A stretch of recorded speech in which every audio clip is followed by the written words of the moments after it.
Hey everyone! Today I'm going to talk to you about cognitive development in infants and toddlers. And what cognitive development essentially boils down to is what someone knows about the world, how they reason, and how they explore their environment to figure it out. And three of the major skills of cognitive development are memory, attention, and thinking. And there's a lot of science and math activities that support these skills, and you might be thinking, science and math for infants and toddlers? Like, no way, they're so young. There's no way they're learning math and science on a daily basis, but they are. And it might not be like astrophysics or algebra as we know it, but what infants and toddlers are doing, they're learning the foundational skills that support all later learning. They're learning how to maybe not count, but they're learning how to quantify more or less, bigger, smaller. They're learning how to sort and classify. They're learning how to experiment and make predictions and then follow through and see if like their hypothesis comes to fruition or they have to use a different tactic, to reach their goal. So I'm going to break this down into infants, which are children less than 1 year old, young toddlers, which are children in the 1 to 2 year age range, and older toddlers, which are from the 2 and 3 year age range. So some science activities for infants is super simple. You can even have your infant involved in getting the materials if they're able, but go outside, look around, and bring some of those materials inside, whether it be leaves or grass or pieces of a bush, petals of a flower. Like make a collection, have your infant help if they're able to, and then bring it inside. Take some contact paper and stick it on your floor. Like put the nature materials underneath and then put the contact paper on top and have like a nature panel. You can do some on the floor, you can do some on the wall. If you have like a low shelf that they could see the top of, put it on there. And this is a really great activity because it exposes them to like natural elements and they get to explore nature. And it's with the contact paper, it makes it like safe to touch and they can't like eat it, swallow it, so you don't have to worry. And it still gives them the opportunity to look at the differences between two different types of leaves. You can even put like sticks underneath it and have it like textured too. So that's a really great activity to try with infants. And then for a math activity, it's as simple as playing patty cake with them. Patty cake does a wonderful job at teaching patterns and repetition, and that's one of the foundational skills in mathematics. So for young toddlers, a good science activity is creating your own biome book. And if you don't want to create your own, you can always go to the store and buy one, go to the library and borrow one. There's plenty of books out there, and a biome book is essentially a vocab book of different like animals or the flora and fauna, the different like environments. And with these, like you can do, like let's say like a jungle biome. You can have pictures of the different animals that live there, the different plants that are there, the bugs that are there, the different scenery. And those are all really great because it exposes the child to different types of environments. And in a way, they become little experts at differentiating between what they could find in an environment versus a different environment.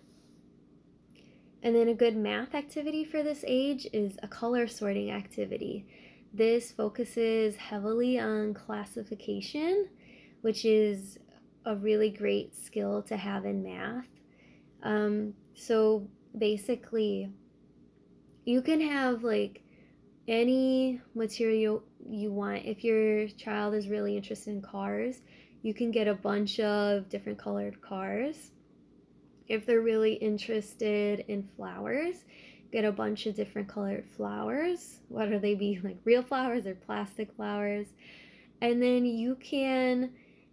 um, you can buy like a little colored bowl that will match the flower, or you can even, it's as simple as getting a marker and coloring like a circle or a square that will match the color of the car, and then having the child like take the items and match them to the color and sort them that way. And that's a really, really great thing to get them engaged with early math skills.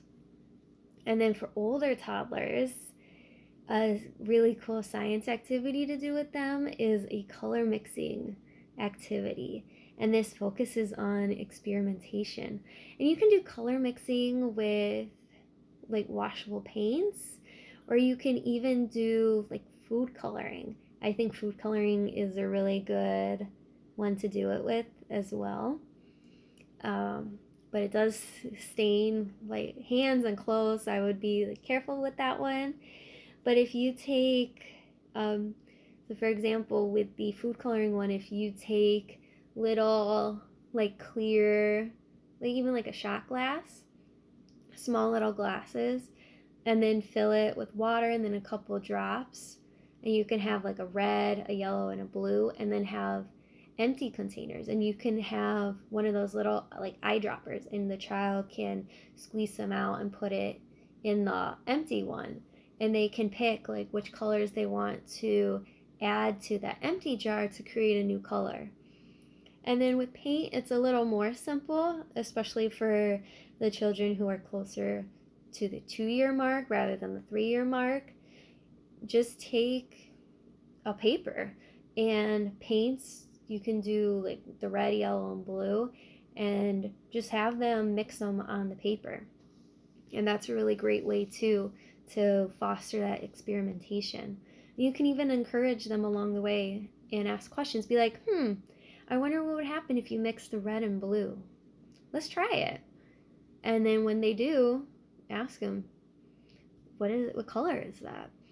And then you can mix the blue and yellow, and then it'll make green. And you can ask them, that's different. Look, that one made purple, this one made green. Why do you think that is?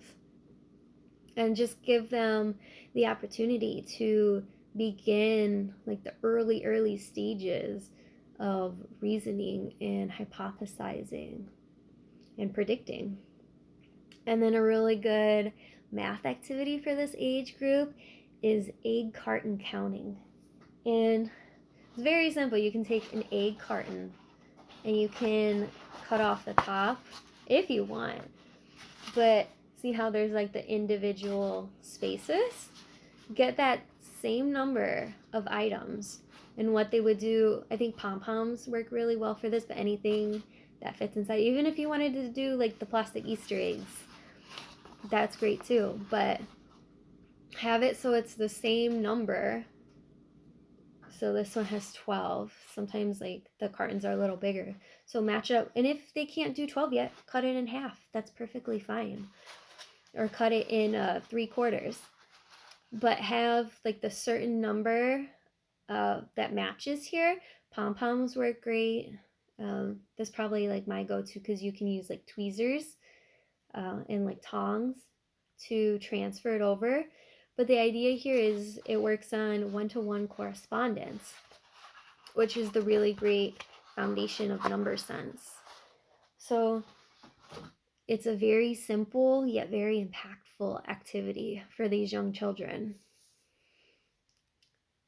So just some like overall like reminders is that early and repeated opportunities to something tangible is how learning occurs.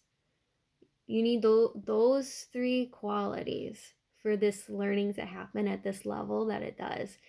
They need to be early, repeated, and tangible. Something that the child can understand, something that they have exposure to, and something that they can do over and over and over again and get that repetition and that practice in. And then to close out, I like to share a quote from Nikki Darling Curia. She says, "A child's wonder is like a circle with no end." And I think that's a beautiful testament to just the human condition of wanting to grow and learn and expand upon ourselves and just have an impact on the world. And that's what all these young infants and toddlers are wanting to do with their lives. They want to learn, and they want to learn without ceasing. Thanks, guys.